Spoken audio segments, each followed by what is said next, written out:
Hi,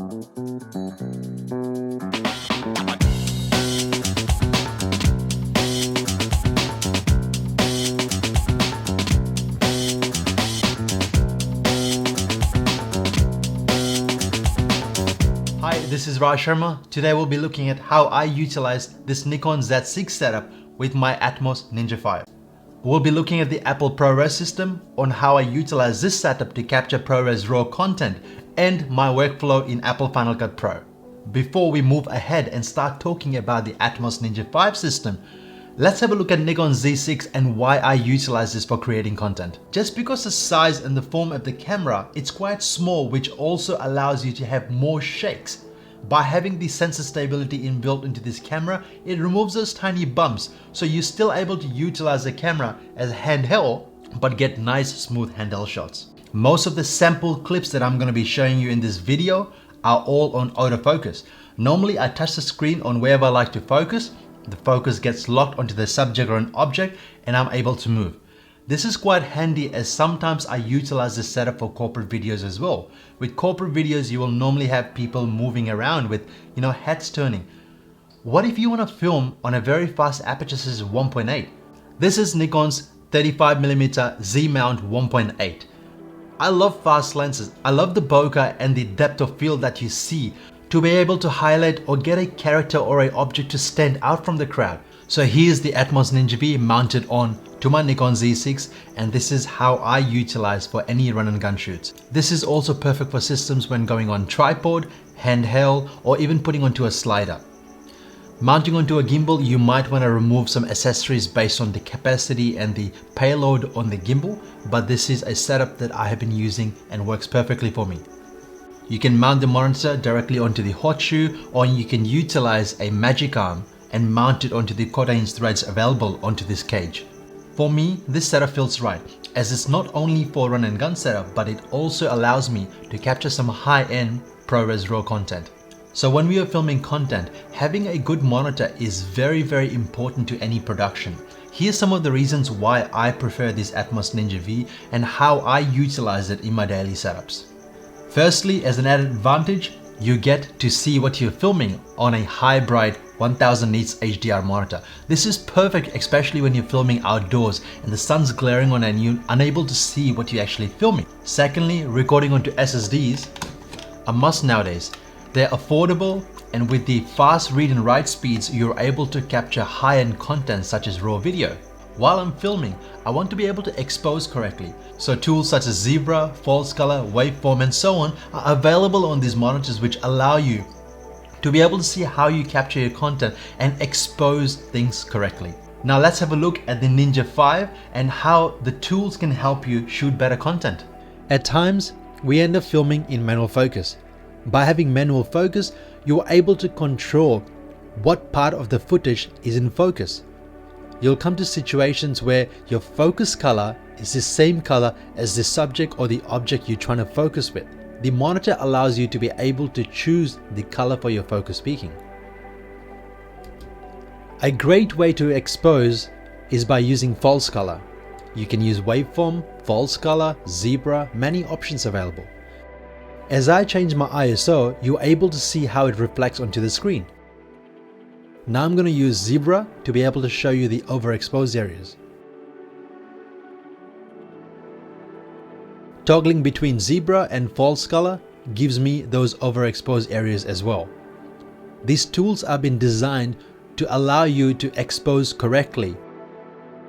Different tools are available for exposure.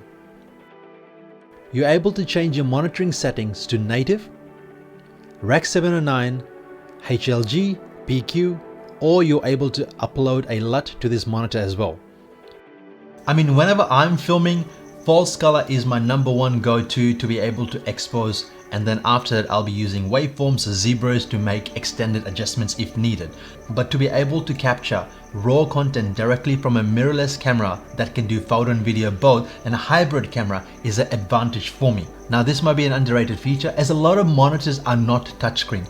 For me, touchscreen is quite important, as I want to be able to quickly go to the menu or selection, or to be able to customize whatever I want. I'm simply able to touch wherever I like on the screen to be able to access the menu systems that I require. Nikon Z6 has a mini HDMI connector, so I'm utilizing Atomos' mini HDMI to full HDMI connector to be able to connect my Z6 to the Atomos Ninja V. So I've utilized the same setup for many scenarios, from corporate videos to filming outdoor in snow, even filming some hotel videos, and it has been perfect for me as to be able to capture high dynamic range, to be able to capture ProRes RAW, and taking that raw format, taking the raw video that you have recorded onto your computer in Final Cut. It's mind-blowing to be able to see the differences on how much you're able to manipulate in post. For me, I like to be able to have control with the content that I film. So this allows me to access that high dynamic range that I've always wanted. Let's have a look on how to connect your Nikon Z6 onto the Atomos Ninja V, the settings that you need to change in the camera and the settings that you need to change on the recorder to be able to communicate to each other. Before shooting ProRes RAW, just make sure you have the latest 10.31 firmware installed. It requires a web activation for ProRes RAW. To set up Nikon Z6 for ProRes RAW, press the menu button. Navigate to the spanner icon and scroll down to the HDMI section. Once you're in the HDMI section, go into Advanced. Under Advanced HDMI options, you will see External Recording. Ensure this is enabled. Now go into RAW Output options, select RAW Output and select Enable. Under RAW Output mode, you will be able to select the resolution and the frame rate you want to film in. You can now access full frame or crop mode through here, which is clearly indicated as FX and DX. Now that we have the Nikon Z6 setup, let's move on to the Atomos Ninja V. Click on Record where it displays the codec you're filming in. While touching on codec, it changes with the options available. Since we are setting up for ProRes RAW, select ProRes RAW and it will enable the options to shoot in RAW. Under compression, you are able to choose ProRes RAW or ProRes RAW HQ. So later on, I will be showing you my ProRes RAW workflow in Final Cut. Now the reason I utilize this setup while filming in Tahoe for the vape commercial is because I wanted to be able to capture as much as detail as possible and manipulate in post. The reason was, firstly, I did not have the budget to be able to create high-end lighting. I did not have enough crew. I did not have enough people helping me. So what I've done is I utilized this setup and just bouncing light with the reflector, I was able to capture this content.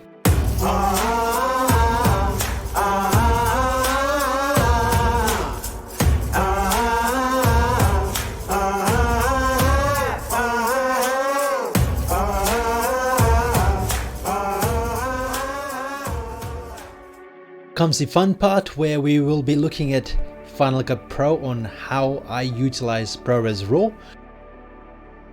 When you open Final Cut Pro, the first thing you need to do is create a new library. I'm going to select my destination where I have all my files and I'm going to create a new folder. This is where my library will be saved.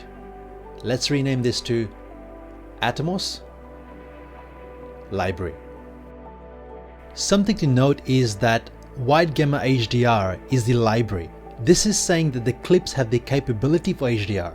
Not that your project is going to be HDR, but it is important to do so, especially with ProRes RAW files. I have some ProRes RAW content that I have filmed. I'm going to import 2 files. Now when you preview any ProRes RAW files, you'll find them to be blown out. It's just because you don't have the right workspace setup. Don't get surprised because this is completely normal. Let's select the clips that we need to import and press Import All. I'm going to select the clips that I have created, right click on one of the clips and select New Project.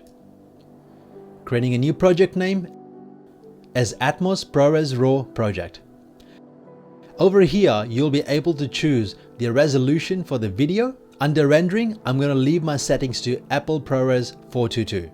This is something that you need to decide. If you have an HDR monitor, you can leave it to HDR. So this is where you decide your actual file output. It should be 709 for 709 and HDR for HDR.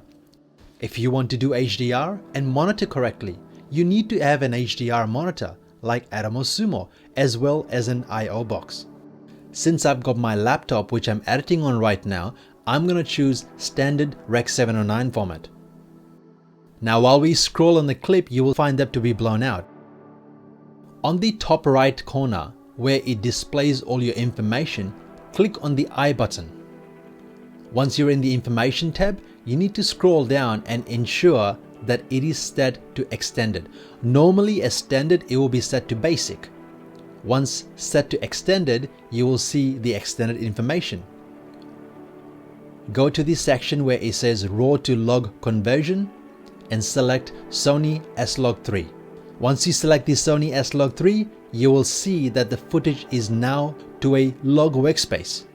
With this log workspace, you're still working with RAW files, yet by having it on log, you can actually work with something that you know.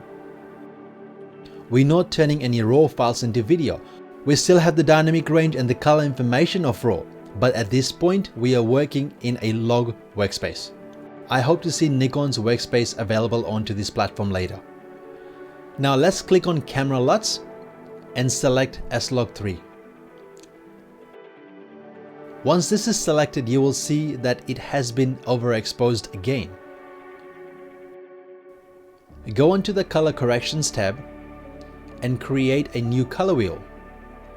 Now let's put the master down halfway through, decrease the highlights, and you'll slowly start to see the results. Use the lumigraphs to be able to expose correctly and get your footage to your desired look. This is what I was talking about, what I love about ProRes RAW. At the end, I can use the same wheels to do more complex adjustments. Now here's how the footage looks like.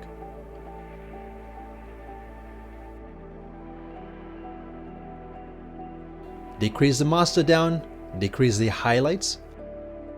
You can work with the midtones and shadows as well, and you'll be able to get the footage that you desire. Do note, this is the first step of getting your exposure right. After this, you can create different color wheels to be able to color grade to the desired look. So now imagine to be able to use a hybrid camera and shoot ProRes RAW. This is absolutely amazing. So that was my take on the Atomos Ninja V on how I utilize with the Nikon Z6 and my ProRes RAW workflow. Hope you enjoyed this video. I will see you next time.